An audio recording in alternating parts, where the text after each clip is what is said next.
coming from here. Or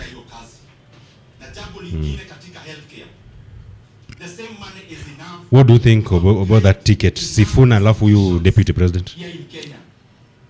Sifuna and then you deputy president. Ndindi Nyoro kwa deputy president. What do you think of that? It's a good ticket because you see because you see what is happening right now is that Kenyans, they want new leaders and they identify very well with the Ndindi Nyoro and Sifuna. However, it will take a lot of negotiations within the opposition because you see Linda Mwananchi is likely to merge with the United Opposition. So the moment they merge with the United Opposition, there are also other factors that will be considered. And in this case now, they will be talking about the numbers because now in Central, Rigathi Gachagua is there. So if Rigathi Gachagua comes, because right now is the one that controls the votes of the Central. He's controlling the entire Central, right? Yes. The affairs of our doctors and health. You'll also want to go live? Sure. I just want to. So, director, we are also going live on TikTok, right? Let me just kid up this a minute. You can imagine now. I don't have the link yet. We also wanted the link, the other link. Oh, you've sent me the link, huh? They have to quit their job in Nyamira and seek a fresh job. Now, Okeja, let me also send you the link. If we have a national platform to manage our healthcare workers, this will be a good opportunity, first of all, to harmonize. Number two, also, to ease also their welfare in terms of transfers. And so that also, we have a united front when it comes to staffing of our healthcare facilities. So I've shared with you that link, the live link. Okay. Which have really troubled my mind is the issue of jobs. The other day, I got a committee from one of the churches in my office, and they were coming to invite me for. The guy is talking like Obama, brother. It's so good. It's so good. Yeah, atuambie true, aseme tu me I'm running for president and nothing less. Keeping people guessing. Even before they told me what the agenda of the meeting, why they had come to my office. But if at all he was to need to vai, ye pia aanze kwenda kutafuta kura. Asikae tu. But he has to be very calculative on that move. Every Kenyan watching us tonight, all families, yes, most of them are having a challenge. Alisema hivyo. People who have gone to school, focus yake ni Rift Valley. but our country Rift Valley as in? Ndindi Nyoro. for them to work.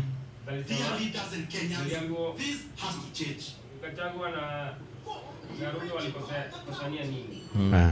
Chiki. Uliambua mbona mimi nilitolewa ile komiti alikuwa. Ya finance. And I'll give a few areas. I'll just give a few. One is that all the economies of the world that we study, from Singapore, that we all hear about. What was the purpose for this press conference? Hii press conference yake purpose ilikuwa ni? To South Korea. And all these countries. Amejoin ama ametengeneza? Si yake. Which creates a synergetic movement in the economy is manufacturing. Ha? So ni party. We have to be Yeye ni party leader. Imekuwa na Moses Kuria. to secure jobs for the young people of Kenya. But I know ataingia Linda Mwananchi. You cannot talk about manufacturing without talking about the cost of James power. Orengo alikuwa.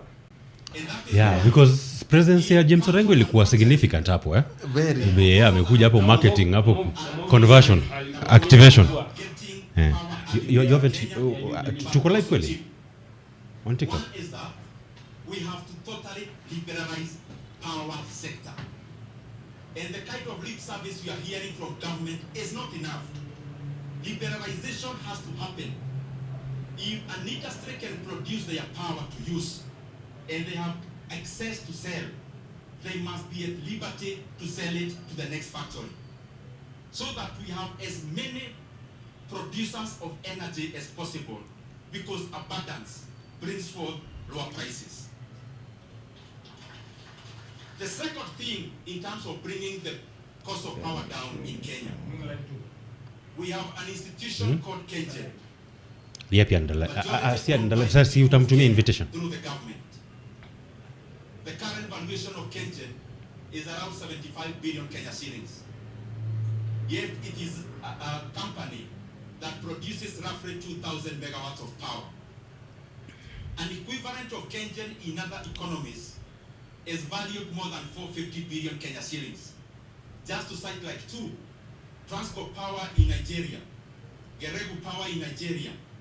Currently there is a transaction ongoing in Philippines, a country called EDC, producing less than Right here we are in. Is $5 billion US. What am I proposing? That immediately, and I'm talking Okeja they don't. about Kwa nini unajitaje? we must Unajitaje kwa TikTok? Okeja the Jagon. assets of Huh? KenGen Okeja the Jagon. The Jagon. Brand the Jagon. must advertise Okeja brand the Jagon. Okeja Brian the Jagon. 5% of KenGen into a partner that knows much more about power. So that we So ladies and gentlemen, we are here again getting the best and doing the best to ensure that these conversations get to you the more we produce, the best way possible. We are here with Okeja the Dawn. on manufacturing, the And, issue again of It manufacturing. will be a nice conversation that we're having. Our focus still is on Homa Bay Brief. and the son of a woman, the son of the soil, talking about Sifuna. Just giving top lines. Vitu tu zile summary. Tushakuwa live. Manufacturing Umeanza? policy. Yeah, tuko live on TikTok. We're also live on YouTube. South Korea iliweza Oh, we're also live on YouTube already. nchi kama China from 1978.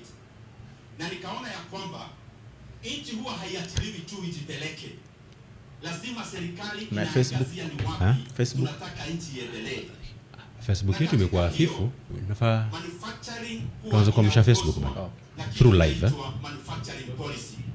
Huh? And being able to check Huh? the kind of items that Kenya can tap Oh, hatujafika so oh, that okay. we can grow our manufacturing sector at a much faster pace than we are doing now.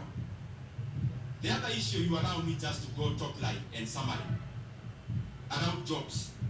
All these points now I am giving are all about jobs. The other second point around jobs is hospitality and tourism. Currently, Kenya last year had maybe around 2.7 million international visitors. Sikizi naogopanga watu wenye wanaongeanga mzuri hivi eh?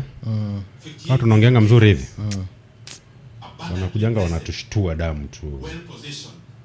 Shaingia pale wanashindwa tena what happened? What has changed? What happened man? So hiyo mostly inatokeana na unapata watu wengine walimfund nao wakiingia huko they are demanding their No, share. si yeye mwenyewe wakati alikuwa anatafuta hiyo funding alikuwa anajua. But sasa behind the curtain unapata kama coordination. Ama wanakuja na demands mpya zenye hazijulikani bado. As in umemwinvite? Umeinvite Okeja? Okeja, just look for RIBA SASA. RIBA SASA show and then a request to join as a guest. Kwa RIBA SASA show on TikTok on TikTok. Okay, my TikTok is there but I have I pulled it some like a day ago. Oh, okay. Ilikuwa na some issues just yesterday. So sija get back. Okay. So it's not live right now. So it's not live right now. That's why I was asking about Facebook. Oh, okay. Because That's okay. it's okay. International credit official. But I've shared the link across major platforms za Linda Mwananchi. Oh, okay. Especially on Yeah, more especially the YouTube link. That is yeah, hiyo watu waweza kuingia hapa tuweza kupiga story hapa. Yes, and also it's so that pia watu wajue RIBA huko Linda Mwananchi. Yeah, kweli. The other issue I want to highlight in terms of jobs again.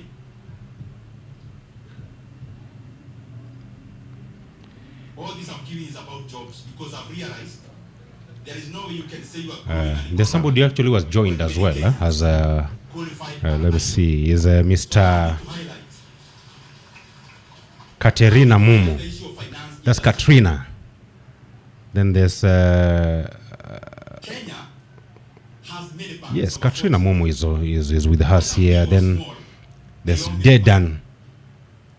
There's Mbinika. Advantage to others that is in our country. My proposal is this way. Kenya must cover clean. Yeah, so see We can take over of the Kenyan banks. yeah, so Bwana Okeja the Don, welcome so much to RIBA SASA show. Members of the public have been waiting for you. We postponed this several times. Yeah, sure. And it's a wonderful day that the Lord has made, and we are here now to dissect on these matters. Yeah. What actually captures and gets so deep into my heart is the journey of Sifuna and Babu Owino Mwananchi team, where you actually represent the Linda Mwananchi team that was attacked in Homa Bay. I want us to start the story right there. That's fine. How was it? First of all, I want to appreciate you for inviting me for this show. Absolutely. We postponed it, but now we are here today. Yes. My name is Okeja Brian, but also I'm called the Jagon. The Jagon, yeah. The Jagon, yes. It's a name that I was given back in high school. Yes. I was the student captain, Okay. school captain, or Yes. the president in high school. Yes. And then when I went to the university, it also moved to the university because again I was the president at Masinde Muliro University. Oh, okay. So the name has been there. Okay. So talking about the event that took place over the weekend. Yes. Yes.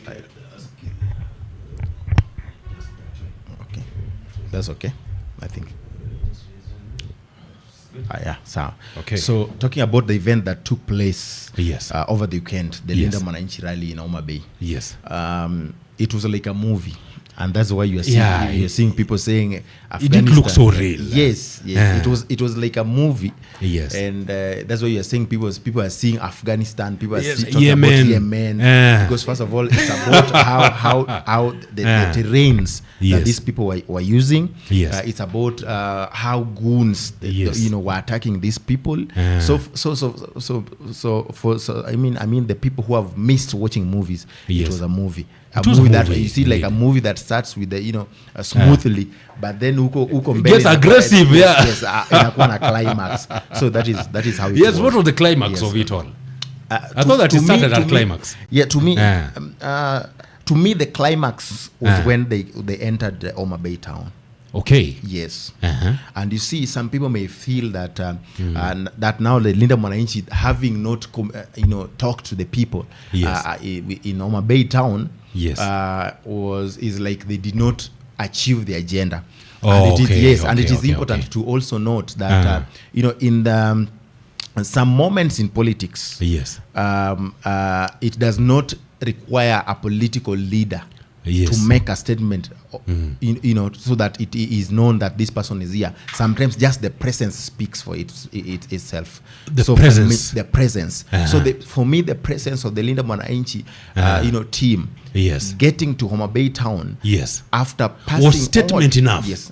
Uh-huh. That was a huge statement. Yes. That was a huge statement. They proved that despite all the obstacles Yes. that were put, to block the Linda Mwananchi from Yes. getting to Homa Bay town, they passed the goons, Okay. they passed the barricades, they passed Yes. the stones, they passed the police officers also who were Yes. pretending to be, to be protecting them, but were Yes. there.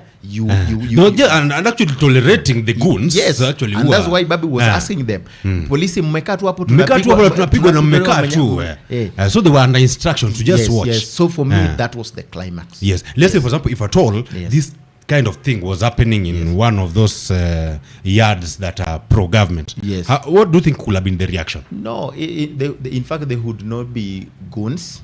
Yes. The areas that are supporting the government, they would not see any goon. You will not see any road that is blocked. You Yes. will not see, people coming, with their rungus. But because you see what was happening, and I followed it keenly, because Yes. what was happening is that these people, they had a strategy. Their strategy is, let us place, let us put a blockade, let us Yes. put stones, let us Yes. put, I saw even the electric pole, the cemented one, so that then we surround them. So that as they are coming, we delay we delay them and surround them. So that is what was happening. So as they surround them, then what? They can be able to attack them, right? Yes. Actually, to me, it's kind of That's kind of a military kind of strategy. It appeared for me. I know maybe a nobody war has said strategy. it, but to me, it appeared like it was a moment that somebody would even assassinate one of the leaders. Because yes, to me, I think there was something more than just the goons blocking them. It could appear that there's somebody who wanted to assassinate one of the leaders. And you see, right now, people are talking about Sifuna as the one who is going to face President Ruto. So you never know. So maybe this plan could have been a plan actually to ensure that they're able to either incapacitate the guy or totally eliminate him. Yes, or any of the Linda Mwananchi leaders. And to send a strong message that you guys, you better watch him. Yes, because it was possible. I mean, this is the chaos because you realize that there's a time they got at a place where they were blocked. Then there was tear gas. You know me, I've been in Mandamanos and I can just compare it with what happens in Mandamanos is that sometimes the police, they block you. Then they use tear gas to an extent that you cannot see through the tear gas. Then after that, now the bullets and the rubber bullets, now they come through. So for me, at some point, I felt that was the strategy because the police, they were seeing these goons all along. They were with them. But then when the Linda Mwananchi brigade got there, there were tear gas. And you could see it was a cloud of tear gas. You could not see through the tear gas. So for me, in such moments, anything can happen. So for me, as Linda Mwananchi, that is something that should not be taken lightly. For me, I think there was an intention to assassinate leaders of Linda Mwananchi. What do you think that was the intention of, let's say, for example, if one was assassinated, might be Sifuna, might be Babu Owino, what do you think that the aftermath could look like? Man, it could not be Kenya like you think that maybe this could have not been a normal Kenya like today? Yes. Because now people in Western could have thought that maybe you were their son as now. And do you think that could have been a full-fledged war? Or people could have been living with the actually, it could just now be a warfare. Yes, it could have turned to something that maybe we do not even want to talk about. Do you think that if at all maybe one of these leaders, God forbid, is assassinated, do you think we still have a general election 2027? Man, if you assassinate any of the leaders, in Linda Mwananchi right now, Kenya cannot be normal. Kenya cannot be normal, and even the elections of next year might not happen. Yes, but then that will benefit the incumbent, right? I've told you. To me, watching from the way what I saw, that could be a strategy. Yes, you see, sometimes the leaders can cause chaos to extend their terms being in office. So, for example, like a regime like the current regime that we have, that is so afraid of the citizens. It's so unpopular. Maybe some people is afraid of. That's why you see even when we have demonstration here, they are blocking Nairobi tightly. You can't get, because this is now, and you see the moment you see a government that is afraid of its people, its own people, that is a government that has lost moral confidence from the people. What do you think that was the best way that the Linda Mwananchi and not Linda Mwananchi but the administration in Homa Bay could have done it in order for us not to have witnessed whatever we witnessed? Let me just say that, talking about Homa Bay, let us not talk about Homa Bay as an isolated incident. Homa Bay is a symptom of a deeper disease within the current Kenyan political landscape. Feel like part of the puzzle? Yes. It is now it is an intimidation. It is a show of political intimidation, political intolerance. It is a show of, now we are seeing that youths are being used as political ammunition or instruments for political warfare. That is, so we should not see it as just as Homa Bay. This is something that has been happening. Few days before that, we saw Rigathi Gachagua being attacked, and even in other months we've seen people attacking even churches. So this is something that is there. So what happened in Homa Bay was not politics. That was a political thuggery. That was intimidation. That was, I can say, assault to the constitutional and the democracy of Kenya. And therefore, we are not even talking about how they could have. The thing is, there's dangerous mindset of some of the political leaders in our country, Yes. where they think that they have the monopoly and the authority to dictate who holds rally in their, who can walk in their countries, who can Yes. hold rallies in their counties, who can speak to the people. They do not know, they do not have that. And it is no one owns Kenya. Kenya is for everyone. Yes. So that space anybody can come and have a conversation with the people and go. Yes, the constitution gives Yes. that. If you go, the freedom of expression, freedom of speech.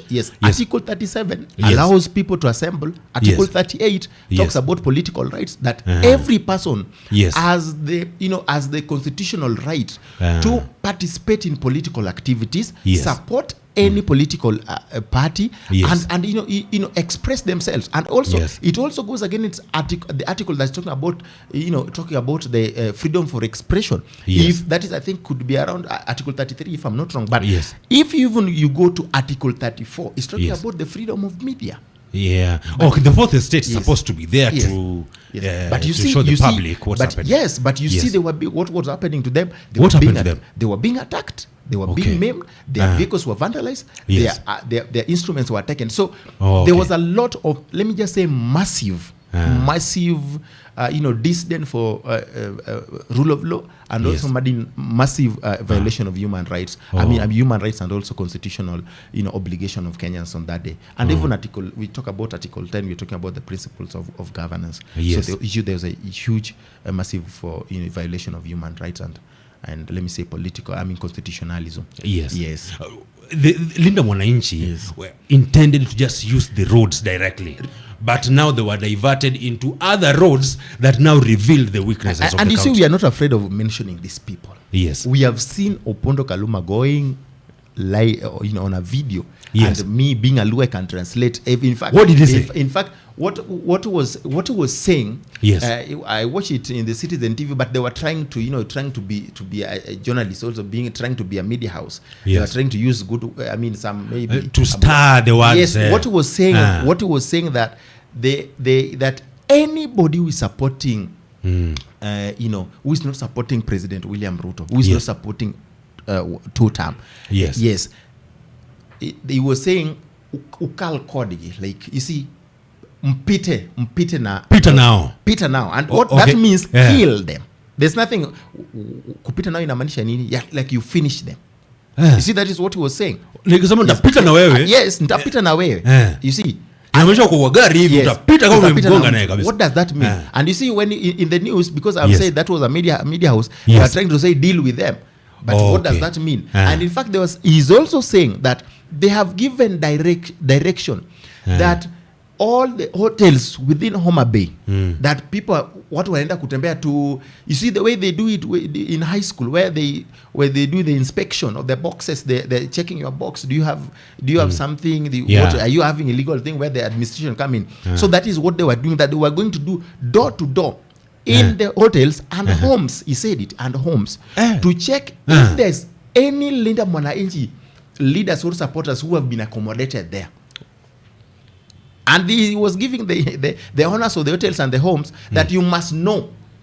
So, and if you don't, if you're not careful, tutapita na how we with the people who are the Linda Mwananchi supporters who have been accommodated in those hotels and also in those hotels. And you also saw that there's an hotel that was attacked, and this was somebody who was alleged to be a member of a support of Linda Mwananchi. So for me, he's right now, he's not Opondo Kaluma for us. He's Opondo Kanyuma, because he's taking us, he's taking us back. Yes. So such people should in fact, he should not even be a leader. And what surprises me is how come, and this Opondo Kaluma should tell us, how comes you are inciting the very people against the very people who voted for you? Are you getting it? These are your voters. You are saying, if you see my voter who is supporting Linda Mwananchi, kill them. If you see my voter, you are talking to the same voters who voted you. Yes. How can you be too low? Like, how can you be a leader that low? Secondly, what I would also want Opondo Kaluma to tell us, that you are saying that the hotels that are accommodating these people should be destroyed or should be attacked. Yes. And these are the same hotels that have given employment opportunities to your residents whom you have failed to employ. Okay. Are you getting how you don't find it? Yeah, so now you're threatening an employer. Yes. And the other way, Yes. it would mean that now if the employer is unable to employ, Yes. you have an opportunity to actually lobby for policies Yes. that could make these unemployed people who are your constituents get employed. It's just the same. Like Yeah. I come here and burn house down this your studio right now. Yeah, all these employees now Yes. don't have somewhere Yes, to get and in yesterday the Yes. news, there's somebody from the hotel that was that was destroyed in Homa Bay saying that right now we don't have jobs now. Yes. So Opondo Kaluma is doing that now. Another question that Opondo Kaluma should also actually Kanyuma is we are calling Opondo Kanyuma. Yeah, you said he's taking us back. Yes, he's taking us Yeah, back. so he becomes Opondo Kanyuma. Yes, exactly. Yes. So another question is how can you mobilize people to block roads Yes. without even caring about the sick people in your constituency who are supposed to travel and get to the hospitals? You have blocked the roads with the stones. You have blocked the roads with the the electricity poles. So how do the sick people, how do they get to the hospital? So you know some of these leaders, sometimes you look at them and then you think, I think there are a lot of things that sometimes are they evil.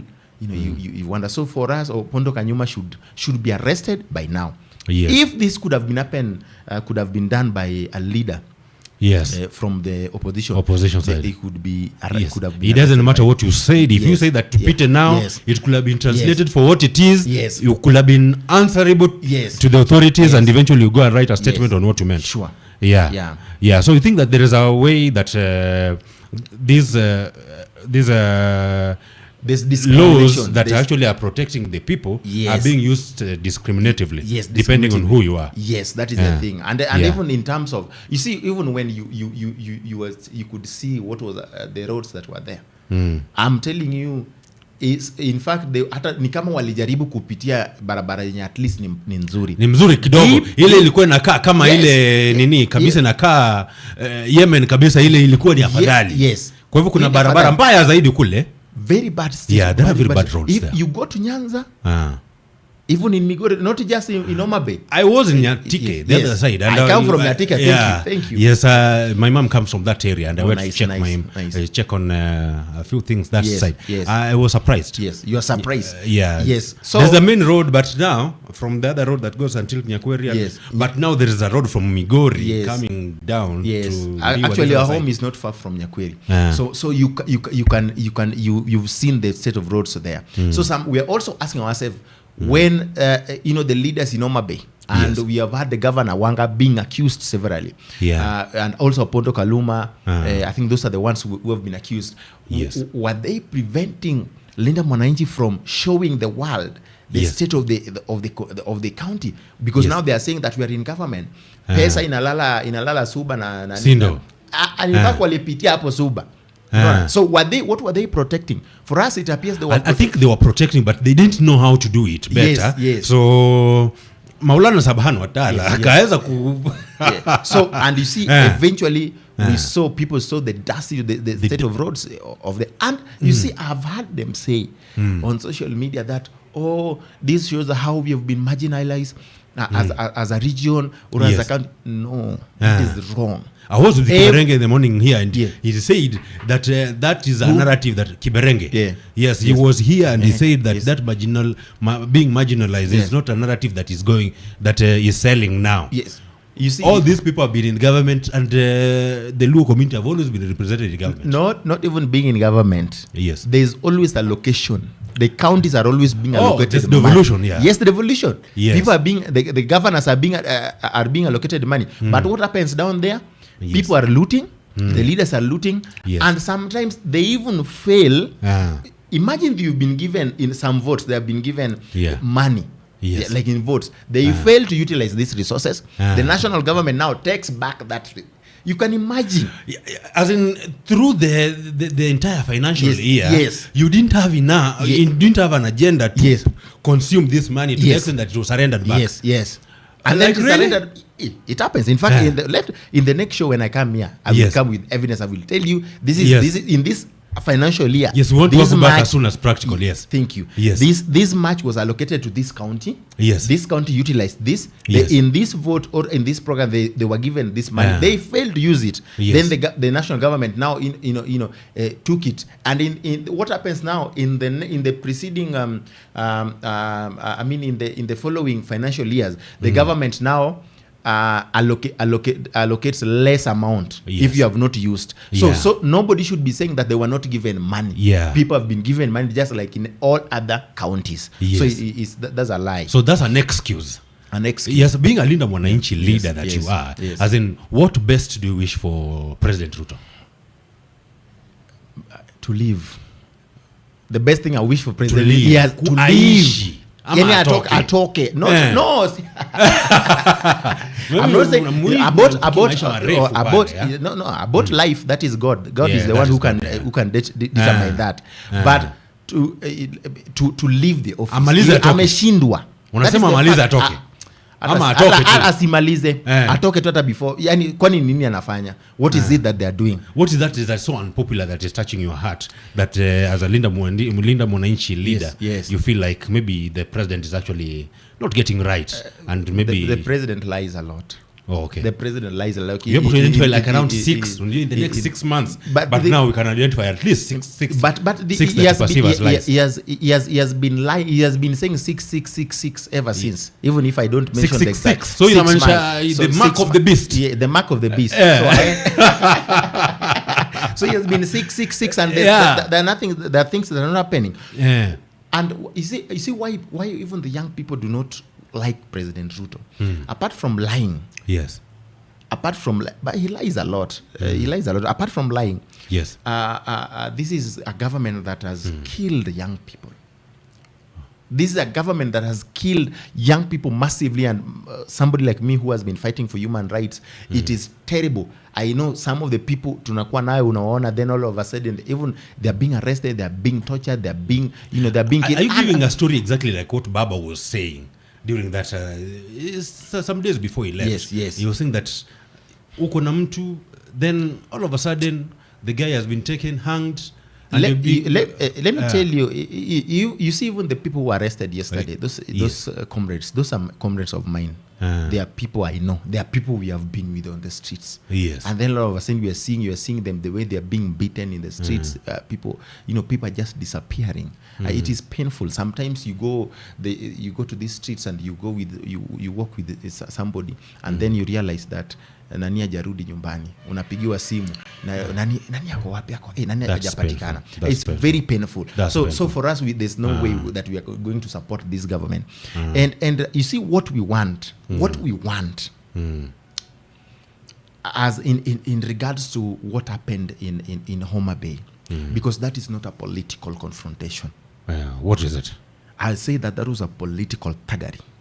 Oh, okay. Yes, okay, and okay. what we want is that we want, instead of beating people, let the ballot defeat opponents, Yes. not stones.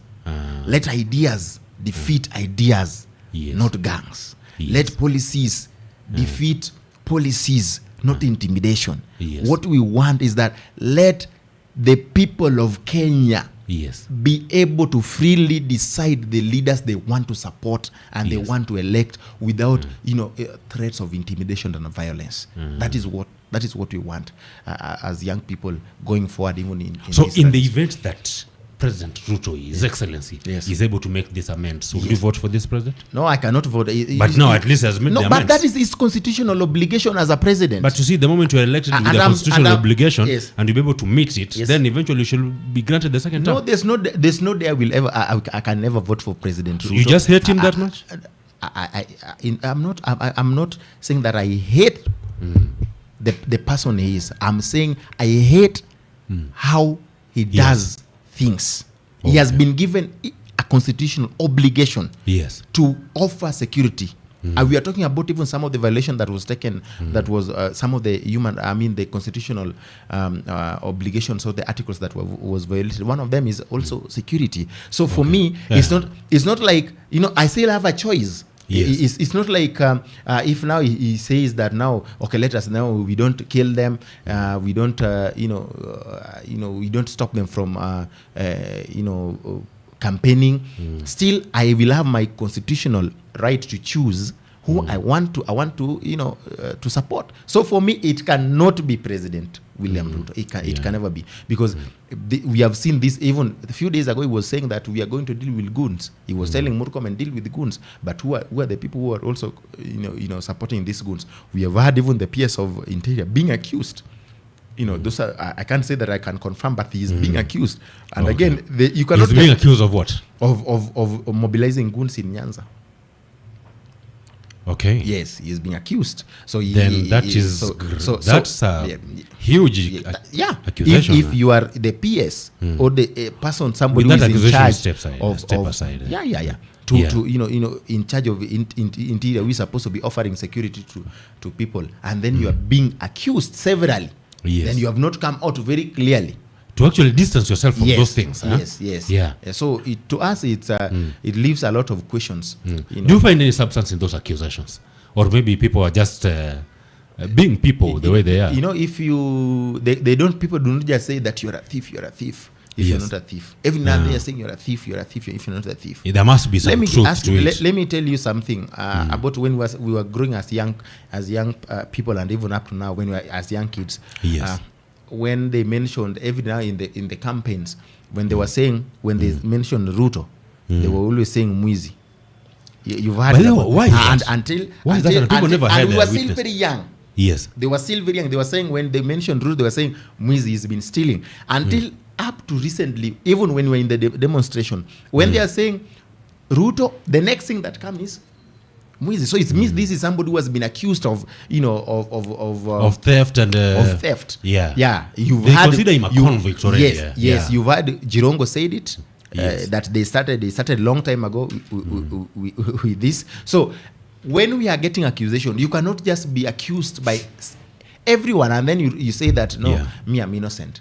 So for me, I think those accusations could be true. Okay, you think you have enough reason to believe that somehow you are not just being accused. Yes. It's important for you to just come out clear on these things. Yes. Yeah, at the is this called the Chatham School or something? He was asked a similar question. Yes. That people say that you're corrupt. Yes. You really corrupt? And his answer was that being that he has risen his head way above these narratives does not necessarily mean that he's corrupt. What do you think? Maybe he's just risen above and he sees you guys talking about Mwizi, corruption, but he has a reason above it. So not to listen to all those narratives. What do you think? I think that is not good for a country, and especially somebody who has been given a responsibility to take. Somebody who's been trusted with the public office. Yes. Yeah, so to hold all these resources in trust. Sema vile mnataka mimi naendelea. Sema vile, and you see things are getting lost. Pesa kwa e-citizen inapotea. We're talking about even mambo ya SHA and the system that they brought in. Over 100 billion is getting lost, and you see, and nobody is coming to say that now we did not steal it, this is how it happened. You see, when people are quiet and they're being accused, what do we expect?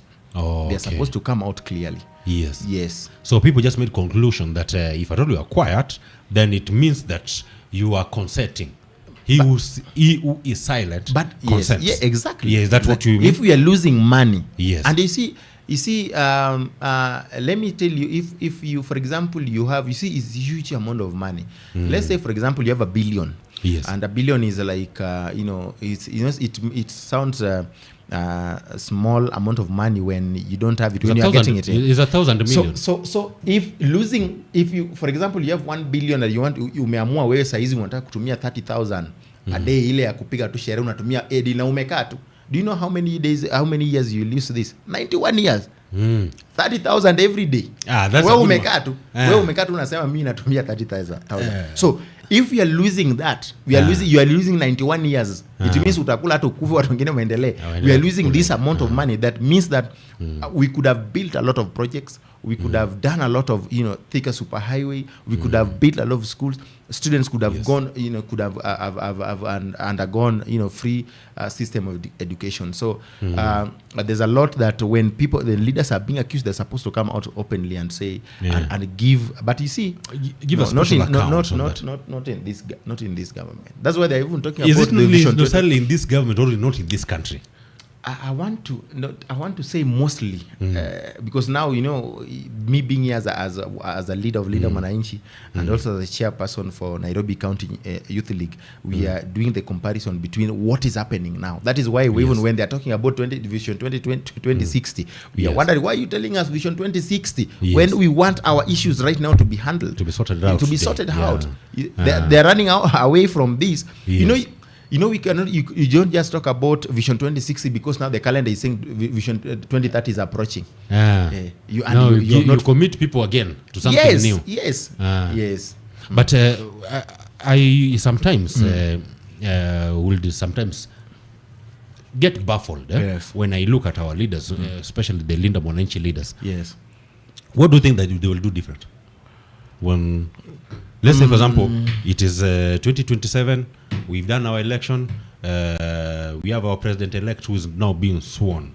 Now, it was sworn yesterday. Today, what are those executive orders? Do you think that you see, Mr. Sifuna, if then Mr. Sifuna is the one? Yes. What do you think that those executive orders that will go through to ensure that the common Mwananchi is protected? It is important that as a Linda Mwananchi, I help the people understand that Linda Mwananchi is not just any other movement. This is a movement that is built on some principles. What principles? On some foundations. Maybe principles of integrity, etc. Let me talk about the foundations. Yes. So Linda Mwananchi as a movement is built first on constitutionalism and democracy, where we are saying that the rights of the people, the human rights of the the rights of the constitution must be respected. Yes. The way the articles are directing us, and in the face of violation of the constitution, Article 3 of the constitution ask us that in the face of it is like this is the constitution and it is talking. It's saying that, but when I'm being violated, you can defend, uphold, and respect it. You can respect. So we have an obligation as Linda Mwananchi to defend that constitution. So that is one. Another thing is that Linda Mwananchi is built on freedom. Economic freedom, where we are saying that each and every Kenyan is supposed to have a decent living. A decent living where jobs are being are being offered, where we are prioritizing let me say industrial revolution as a key aspect for us is to identify which counties produces what. And then can we have a manufacturing company or a company that can help in utilizing the resources that those counties have, so that we have trades across the county. The inter-county trades. So another thing that Linda Mwananchi is also built on people power and active citizenship, where the people power of the voices of the people must be respected, where we are giving the people to speak out of their mind, to express themselves, so that when we are doing even evaluation, we are evaluating on what are we speaking, are we doing what the people have asked us to do. So that is that we are also built, or Linda Mwananchi is also anchored on human rights and respecting human rights. That is so you see that the issues that are happening on social injustices. For us, we are fighting to ensure that human rights are respected. Social injustices are not that do not happen or do not occur. So that's you think that maybe the first executive orders that will be taken by Sifuna will be to abolish what, and to maybe put Maybe the fuel It will- levies will be a priority. Is it the housing levy? It will be something that is looking at what is the living condition of the people. Oh, okay. How much are they suffering? Oh, okay. What is paining the people in terms of pocket and money? Oh, and that's why I told you we are talking about issues to do with we want an economy that is able to produce for people. Yes. So for me it will be that, and that will be pegged also on the issue of employment. Oh, okay. Yes, the issue of employing youths. Even when you're seeing these goons, it means because the people do not have jobs. So mtu ukimwambia tu bwana chukua hii thao uende uweke mawe huku kwa barabara, anasema tu mimi acha niende niweke mawe hapo, at least nikuwe na thao moja nirudi nyumbani nipee bibi akule na watoto pia. So those are some of the things that are very critical. Another thing that is critical to Linda Mwananchi is about education. For us it's we intend, or it is our dream that we collapse all these monies that are being dished out by in terms of bursaries from different offices. Yes. We collapse them together and offer free yes, education. free education. Yes, and maybe before I forget, is about corruption. Oh, okay. How do you deal with the corruption? If you want, you see, I may have my personal opinion and also Linda Mwananchi opinion. Yes. So, but for me, let me just say how I would deal with it as a person now, as Okeja, person, the Jagon. Yes. To me, I don't think if I can tolerate corruption.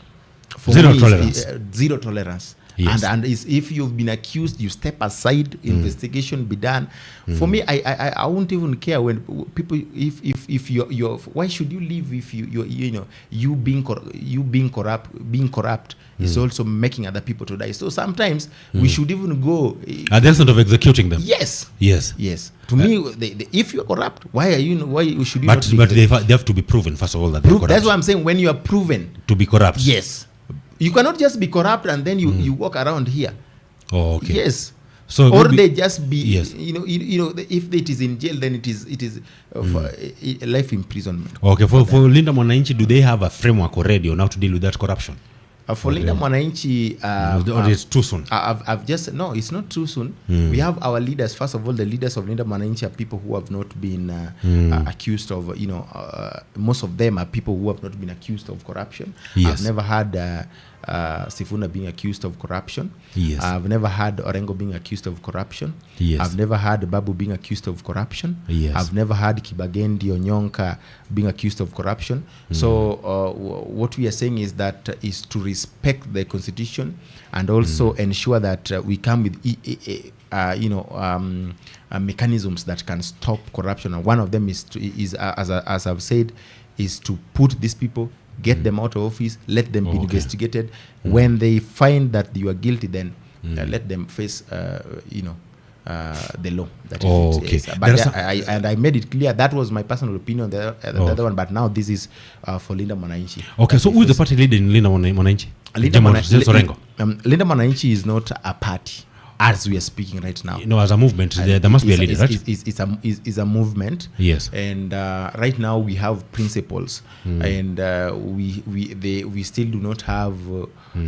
We have de facto. We don't have a structure whereby we have a de facto party leader who is James Orengo as the de facto party leader, but then all the other principles equally contribute to the leadership and also giving direction of leader. Okay, now the de facto leader was spotted yesterday at Ndindi Nyoro's press conference, where he seemed to have spoken so presidential. Yes, and that would suggest probably that he wanted to vie for presidency. Maybe Orengo want to leave Mwananchi and Orengo join another party. It is Orengo whom I know is bringing Ndindi Nyoro to Linda Mwananchi. Orengo cannot leave Linda Mwananchi. Okay. I know he's the one who is bringing Ndindi Nyoro. So maybe he might have gone for an activation. Very soon we are having a conversion. What happens in politics is that in politics there are coalitions, and there are alliances. So when ours is mostly on a coalition, but now alliances are guided by principles. There are principles we are saying this is what is guiding this alliance. You cannot go beyond this. But now when we have we have coalitions. Coalitions are brought together by issues, Oh. common issues. Or let Yes, me call them common agenda. Is it common interests? Let me call them issues. Yes, so that I don't go to the interest, but common issues, but can also relate to interest. Yes. When I'm saying I'm one term, and that's why you see even the photo, that one I'm doing this. Oh, When so that's symbolic. Yes, it's symbolic. It's, always a photo. It's symbolic to say that I'm one term. Yes. When you're saying you're saying you're one term and I'm saying I'm one term, then we are friends. We can be in a coalition. So when if you've seen Ndindi Nyoro has been accusing the government has been one of the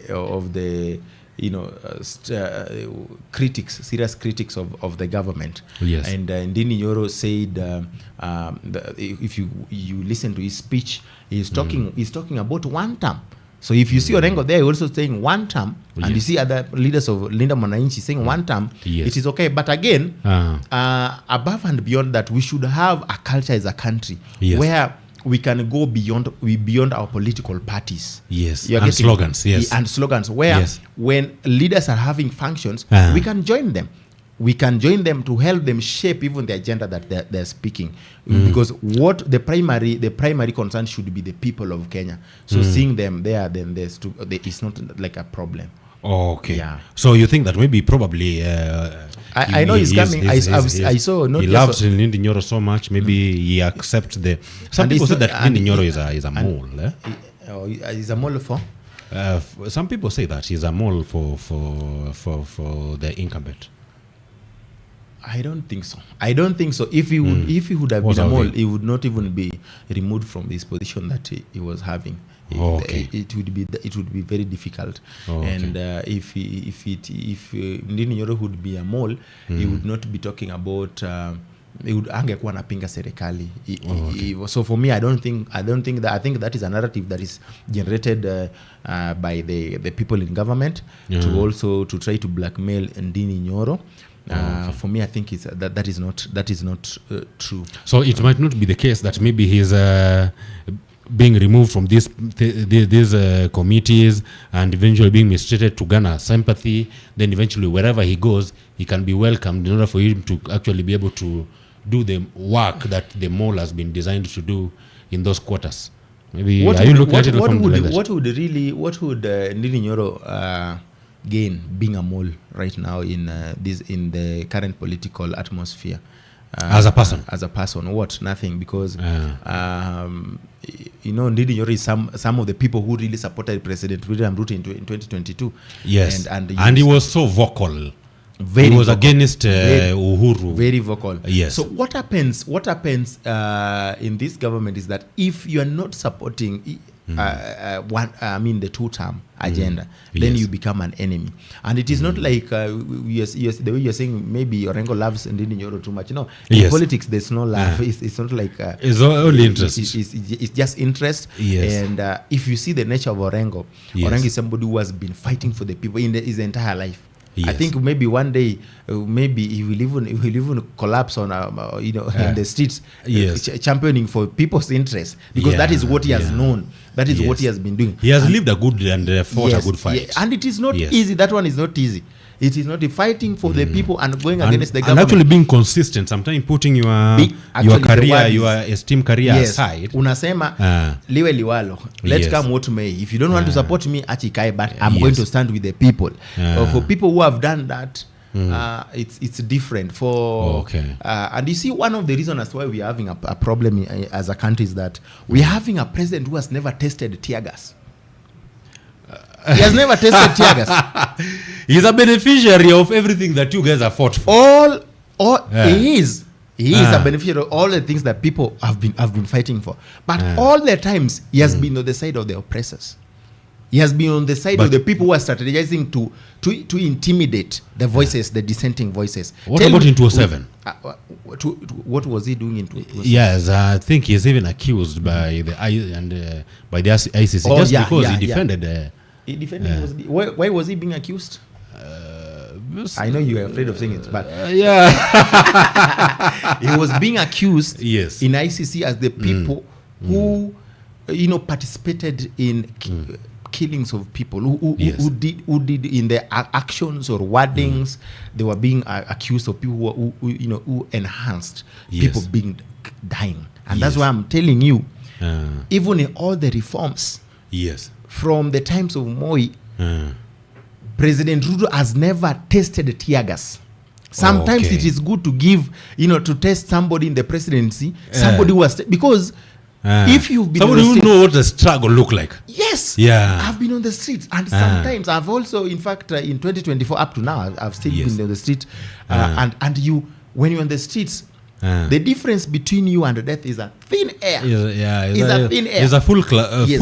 full scope size. Yes, Yeah. yes. It's a very thin membrane. Yes. That's why sometimes it is good to be on the streets and feel what people feel when they are even next to death. Oh, okay. When they have given out their lives Yes. for a better governance. Yes, for a like better Makoure was tested Yes. someday. Yes. Alitoka Siaka.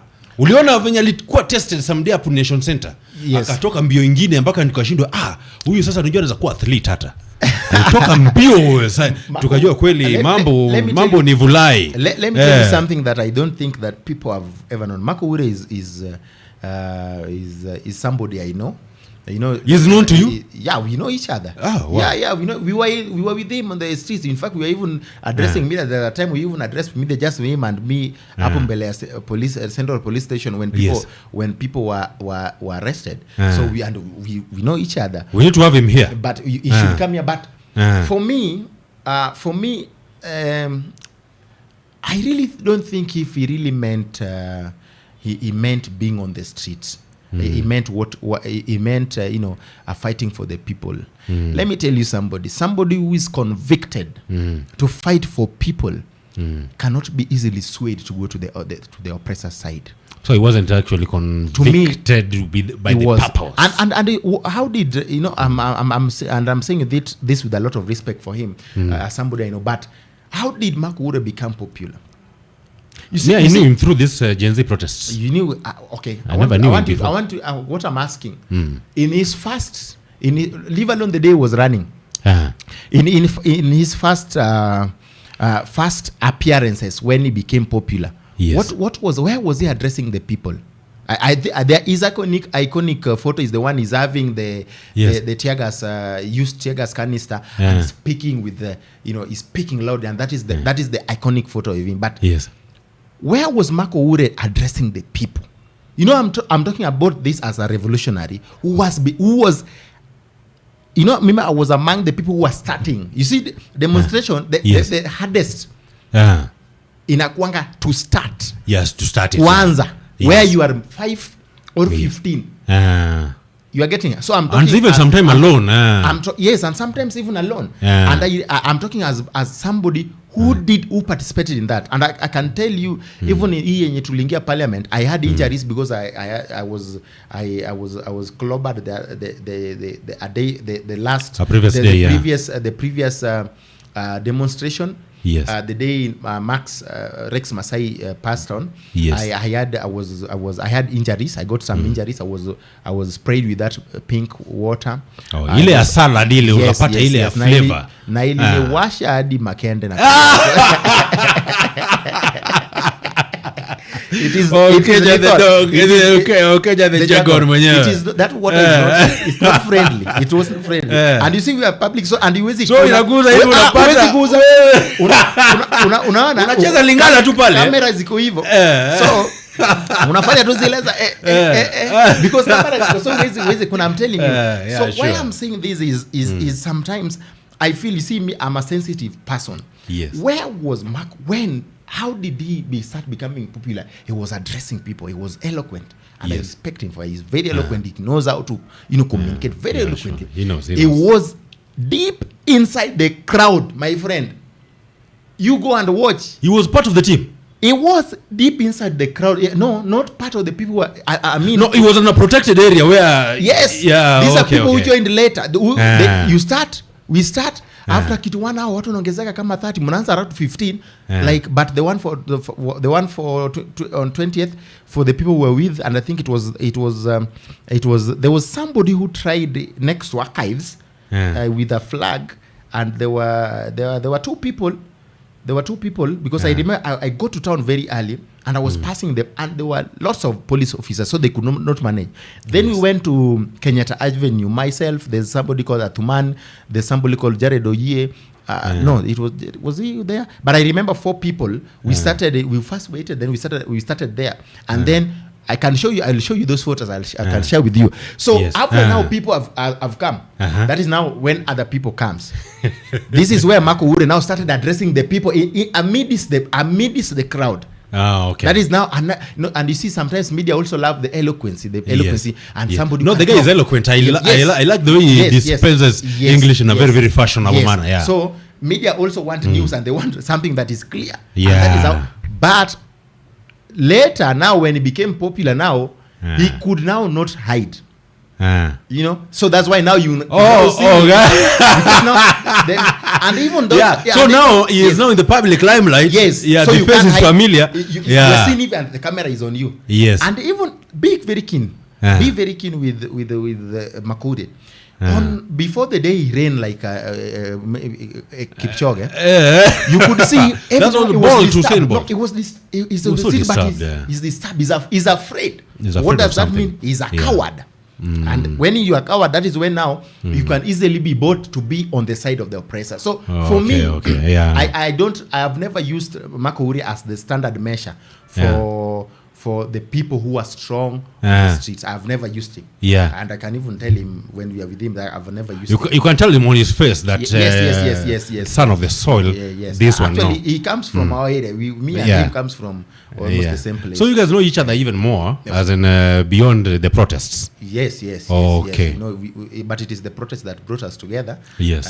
But by that time we are sharing. We had principles that we are sharing. But now we now he's on the other side. We are not on the same side. But some people said that his life was in danger and Baba saved him.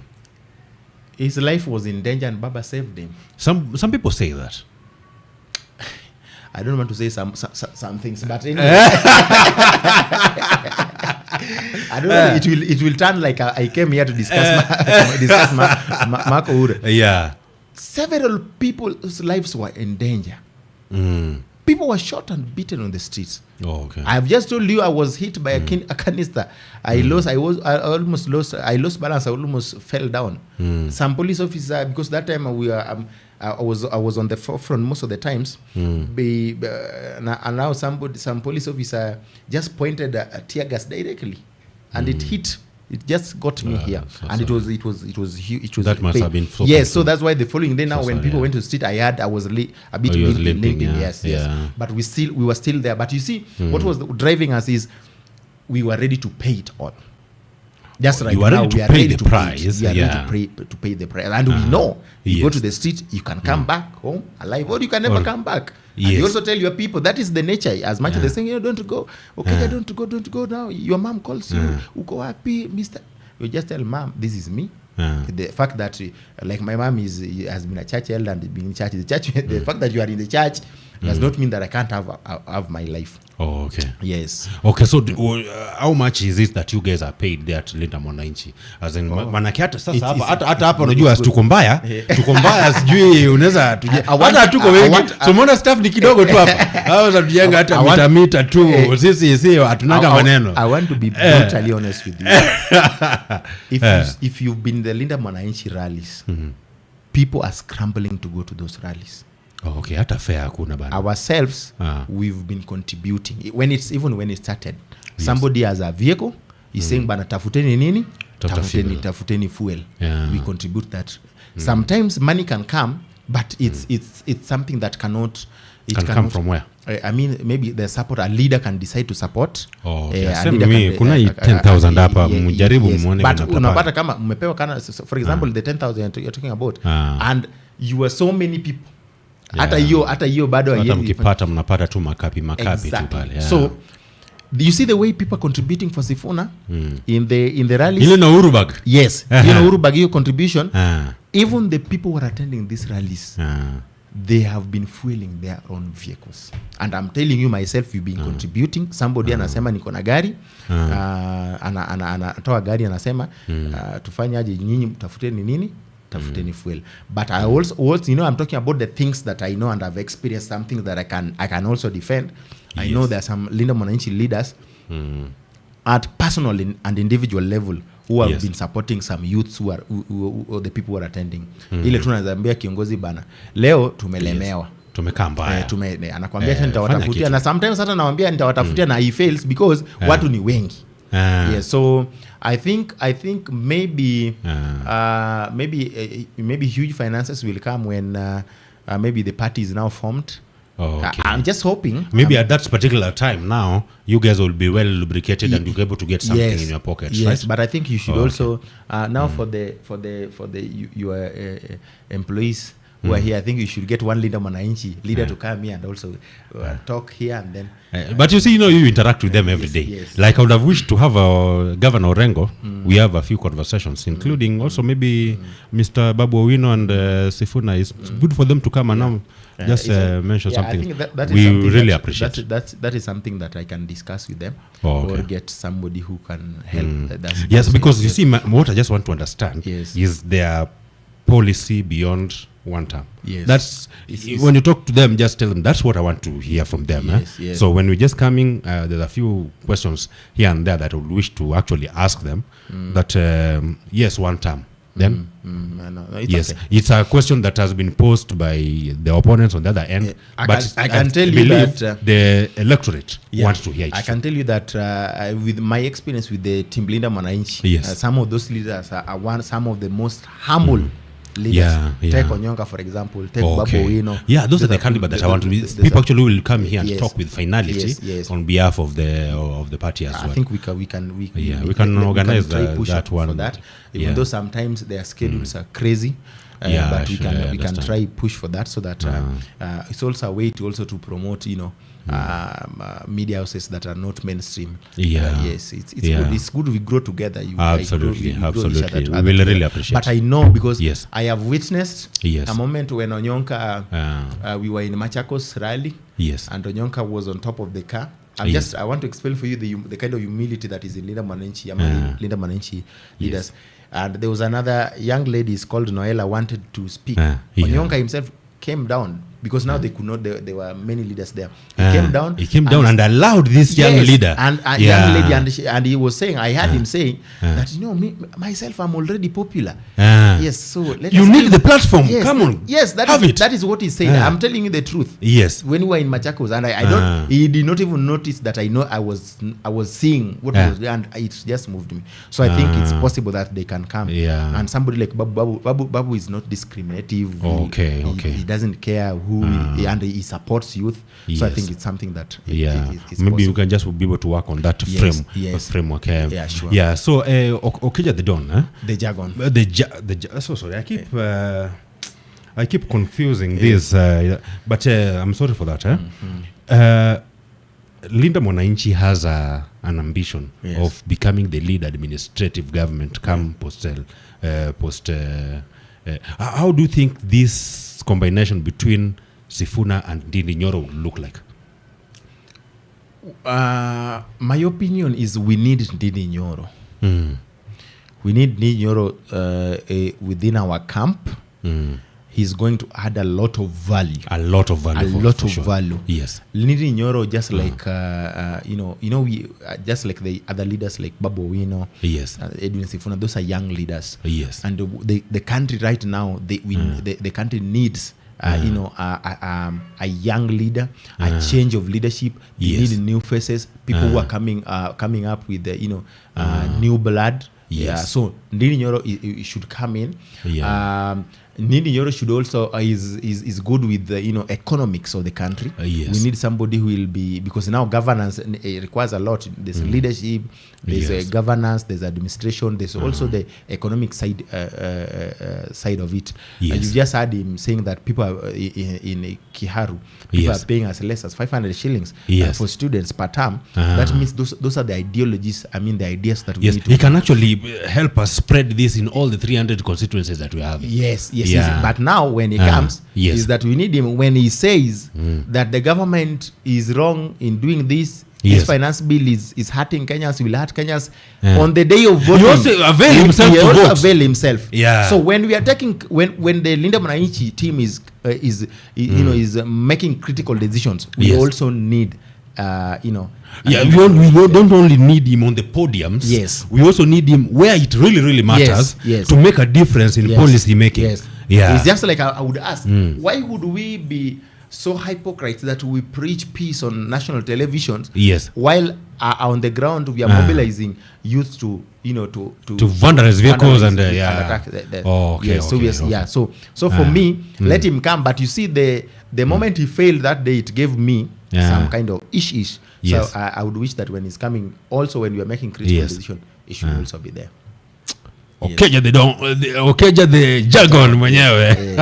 Yeah. Shukran sana. It has been a great moment actually, and I believe that we will organize a framework on how we can be able to be having this often from time to time. Yeah, I can come another day. Yes. But we also have a team like in Nairobi, Linda Mwananchi Nairobi Youth League. Yes. We have other leaders. Yes. We have this a good structure for Secretary General organizing everyone. Okay. We can also be even bringing them interchangeably so that they also come and we have the platform here. Yes, So yes. you got to come with a message Yes. to ensure that we're able to package it well for your electorate to have this this all together. Yeah. So you're speaking as if I should be doing my last parting word. As in the director has already given me some signals there, Oh, okay. but you're at liberty. Go ahead. So what we want to come out clearly Yes. is that there's no office Yes. that licenses any Yes. leader Ah. to command violence. Yeah, that is There's true. no political party Yes. that owns Homa Bay Yes. or Kenya. Yes. There's no leader that owns roads in Yes. any part of the country. Yes. And we are saying that what happened in Homa Bay is Yes. unfortunate, not just for the Linda Mwananchi alone, Yes. but across for any other person. But we want to tell those leaders who think that way that Linda Mwananchi Yes. will not be intimidated. Will Linda not be Mwananchi intimidated. Will not be intimidated. Yes. Linda Mwananchi will not be distracted. Linda Mwananchi will not be silenced. Yes. Linda Mwananchi will move forward to liberate Kenya from the shackles of politics of impunity, Yes. politics of violence, no matter or regardless of your obstacles that will stand on our way. Yes. Thank you. As in, I just want you to extend a little bit. Yes, yes. That what is the fitness of Edwin Sifuna as the head of state of this country? Edwin Sifuna is solid. Yeah. I'm talking about, this is somebody who has been in a meeting with the Edwin Sifuna. What makes you think that way? That guy just think of the country. You see the way as simple. Is it the presidential? Way, very. Uh-huh. Yes. You see, it's only that now people think that it's too simple. Even me, when I had the first meeting with him, he came into the room. We were in the room. Just wearing some And t-shirts yes, and, yes. Just in yeah. fact, he dresses exactly the way you are. Yeah. He came into the room. Yes. And to me, I thought he was still coming, but already was in the room. Yes. That tell you the. And in fact, when I was speaking, I thought me, when you came to the room, I thought you were still coming. Yes. That shows you the level of simplicity, Yes. of humility, but most importantly, because Yes. even simplicity and humility is not so critical when you're talking about governance. Yes. We are talking about somebody who has the brain. Yes. The intellectual capacity. The intellectual capacity. Yes. Edwin Sifuna has the intellectual capacity. Yes. Edwin Sifuna has the ability to communicate the issues of Yes. the people. Edwin Sifuna has the heart of the people, because even in the meeting that we were talking about with him, it was about the people, Yes. the people, and the people. So Yes. for me, I think when I get a leader who is talking, who is not saying that, who does not say in politics is interest. Yes. I don't like that leader. But Edwin Sifuna, just like Babu Owino and most of the leaders in Linda Mwananchi, they are talking about the people. They are pro people, pro masses. Yes. So I think we've had Babu Owino Yes.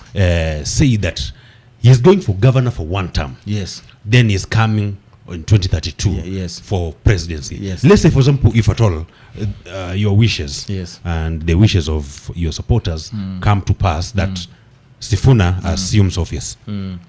If he did a good job, why should he go for one term?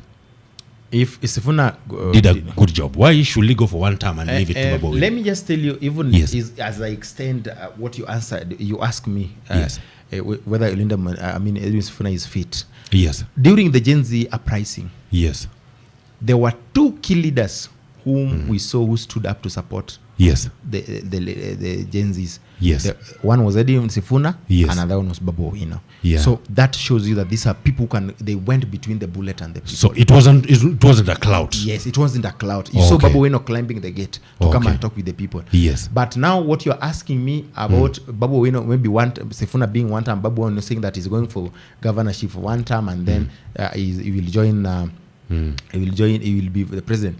It is important that everybody you must have a plan for your life, and Yes. as a political leader also you must have political ambitions. Yes. This does not mean that when ikifika huko mbele they cannot renegotiate. Oh, It's okay. just like he feels that he's also fit for for- presidency, but oh. for a season only Yes. one person can be the So president. who do you think is the audience of this message?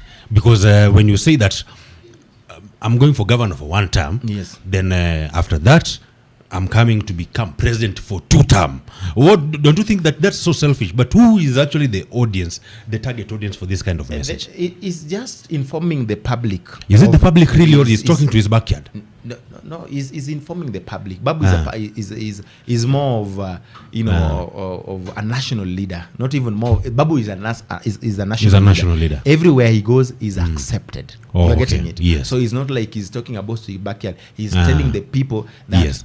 I am able to take you forward. I'm able to lead. I am able to transform Kenya. Yes. And what has Babu been doing all along? Babu has Yes. been fighting for the people. Yeah. He has been fighting the university students. Out Yes. of the university students, he has been in politics, advocating for good governance and for to improve the living standard of the people. Yes. Right now, immediately after graduating with the law Yes. and being confirmed that he can now represent people, has he been doing? He's always been in court fighting for the people, in Yes. fact on pro bono basis, Yes. without even being paid, fighting for the Okay. people who are the less fortunate in the society. So he's also equally saying that I am also capable of leading as the president, but it is not something that should cause any alarm. And again, you never know the future. Edwin Sifuna never knew people would say sisi ndio Sifuna. Yes. It just came like people are supporting the confidence you have in terms of leadership. Yes. Thank you so much, Okeja, the Jagon, and Yes. it's a great moment that we've had. It's a wonderful place to actually handle the conversation. Yeah. We'll continue to have this conversation from time to time. Sure. Yeah. So thank you.